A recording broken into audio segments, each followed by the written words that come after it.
ඊළඟට ඇතුළට යන්න ඉන්නේ කවුද කියලා දැන් ඒක අධිකරණයේ කාර්යභාරයක්. මොකද ඔබතුමාලගේ දැන් තියෙනවනේ දැන් ඔබතුමාලා දන්නවනේ දැන් මේනෝනේ දැන් ෆයිල් ගොඩ ගහිලා තියෙනවා. ෆයිල් වල දැන් ඔබතුමාත් දන්නවනේ දැන් ඒ දවස්වල චාමර සම්පත්ලා කිව්වා මෙහෙම කරන්න බෑ. ඒකට දැන් අන්තිමට ඔබතුමාලා දැම්මනේ ඇතුළට. ඔව් අපි දැම්ම එකක් නෙවෙයි අතර ගත්තොත් ඒක ඒ විදිහට විග්‍රහ කරගන්න එක වැරදි කියලා අපි දකින්නේ.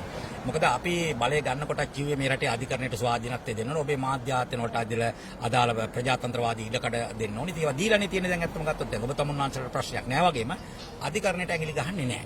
අධිකරණය ස්වාධීන ලෙස දැන් නඩුව අහන්න පටන් ගන්න තියෙනවා. මම ඒක 100%ක්ම හැමතැනම ස්වාධීනයි කියලා කියන්නේ නෑ. ඒක CID එකට එන්න පුළුවන් පොලිසියට උනත් ඒ පරීක්ෂණ කරගෙන යන අදාළ වටපිටාව සකස් කරලා තියෙනවා. ඉතින් ඒවා ටික එතනින් කරනවා. අර ඔබ කිව්වා වගේ ෆයිල් අපි සතුව තිබිච්චේවා දැන් අපි අදාළ ඔක්කොම පරීක්ෂණ කරන් අදාළ තැන් වලට බාර දීලා තියෙනවා. පරීක්ෂණ යනවා. පරීක්ෂණ ආවර වුණාම නීතිපතියකට යනවා. නීතිපතියකේ ෆයිල් ලිපිගොනු පරීක්ෂා කරලා නඩු දාන්න ඕනවා. නඩු දානවා. අධිකරණේ නඩු අහනවා. ඉතින් මේවට ක්‍රියාවලියක් නීති. ඉතින් ඒවා වැරදිකාරය වෙන කට්ටිය එකිනෙක යනවා. ඉතින් ඒක ඉතින් වළක්වන්න පුළුවන් කමක් නැහැ. ඒ හින්දා ඉස්සරහට මේ වැරදිකරුවන්ට අනිවාර්යයෙන්ම ටිකට් එක ඇදෙනවා. ඒක තමයි අපිට කියන්න තියෙන්නේ. ඒ කියන්නේ ළඟදීම තව සෙට් එකකට ටිකට් එක දෙන්න නියමිතයි. ඔව් ඉතින් නඩු ටික කියන්නේ දැන් අද පරීක්ෂණ සැලකිය යුතු ප්‍රමාණයක් දැන් අවසන්. ඒවා නීතිපතියකේ සමහර ඒවා තියෙනවා. දැන් එක තැන් වල මේවා තියෙන්නේ. සමහර ඒවා තාම පරීක්ෂණයට ගිහිපු නැති ඒවා ටිකක් තියෙනවා. මොකද තියෙන ලෝඩ් එක ගත්තම අධිකරණයට උනත් මම හිතනවා විසඳාවර කරන්න බෑ. ණය කන්දට වැඩිය වංචා කන්ද ලොකුයි. ඉතින් එහෙම එකක් නේ තියෙන්නේ. ඉතින් මේ වගේ ණය කන්දක් ආවෙත් ඒ දූෂිත සහ වංචනික ගනුදෙනු හින්දා තමයි ණය කන්දක් ගොඩ ගැහුනේ. මේ වගේ ආර්ථික අර්බුදයක් ගොඩ නැගුණේ. ආර්ථික අර්බුදයක් පිඳුරු තලාගල කන්දට වැඩිය ලොකුයි නම් ඊට වඩා ලොකුයි මේ රටේ සිදුවෙච්ච වංචා දූෂණ කියනවා. ඒ ඔක්කොම අන්තිමට විඳෙව්වේ මේ රටේ සාමාන්‍ය ජනතාව.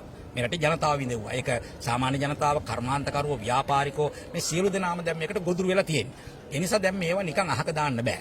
නිසා දැන් මේවා නිවැරදි කරන්න තමයි අපි වගේ කණ්ඩායමට මේ රටේ ජනතාව බලය දුන්නේ බොහෝ බලාපොරොත්තු තියාගෙන. ඒ කිසිදු බලාපොරොත්තුවක් අපි බිඳ දාන්න සූදානම් නැහැ.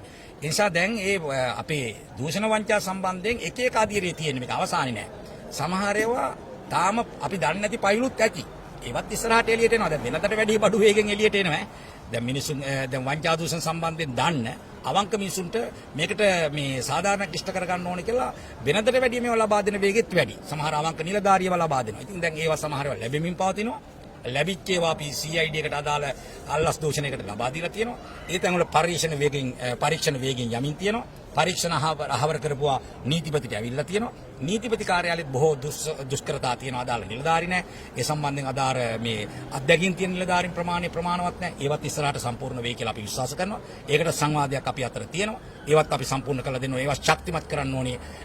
පොලිසිය වෙන්න පුළුවන්, අපරාධ පරීක්ෂණ දෙපාර්තමේන්තුව වෙන්න පුළුවන්, අධිකරණය වෙන්න පුළුවන්, නීතිපති දෙපාර්තමේන්තුව වෙන්න පුළුවන්. ඒවා ශක්තිමත් කිරීමේ අවශ්‍යතාවයක් තියෙනවා. මේවට ක්‍රියාමාර්ග ගන්න. මොකද ඒවා ශක්තිමත් කරනවා. ඒකට නඩු සමහර ඒවා දැන් ඇහිමින් පවතිනවා, සමහර ඒවා අහවර වෙමින් පවතිනවා. අහවර වෙච්ච ඒවාට සමහරට දඬුවම් ලැබිලා තියෙනවා. එහෙනම් පෙරහැරක් වගේ මේක හරියද? පෙරහැරක් වගේ දැන් ඔබ අහන්නේ කස ගැන විතරයි.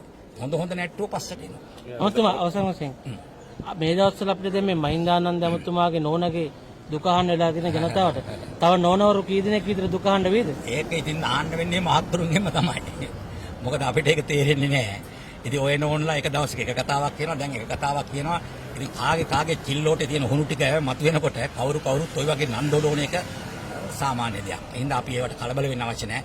කොහොමවත් අධිකරණේ කාර්යභාරය අධිකරණය කරයි කියන කාරණේ තමයි මතක් කරන්න තියෙන්නේ. පෞල් පිටින් මෙයි වගේ. දැන් සමහර ඉතින් මෙහෙමනේ ඉතින් පෞල් පිටින් හොරකම් කරා නම් පෞල් පිටින් යන්න වෙනවා. ඉතින් පෞල් පිටින් කරා නම් ඉතින් කරන්න දෙයක් නැහැ නේ. ඉතින් දැන් ඒක හොරකම් දැන් ඉස්සරව දැන් පහුගිය පාලන කාලේ හොරකම විමධ්‍යගත කරලා තිබිලා තියෙන්නේ. හැමතැනම දීලා තියෙන්නේ. ඉතින් විමධ්‍යගත කරපු හොරකම් වලට දැන් ඉතින් නීතිය ක්‍රියාත්මක වෙනවා. එතකොට ඉතින් සමහරට පෞල් පිටින් නෙවෙයි කල්ලි පිටින් යන්නත් ඉඩ තියෙනවා. කල්ලි පිටින් ඒවත් යයි බලාගෙන ඉඳමු බොහොම ස්තුතියි.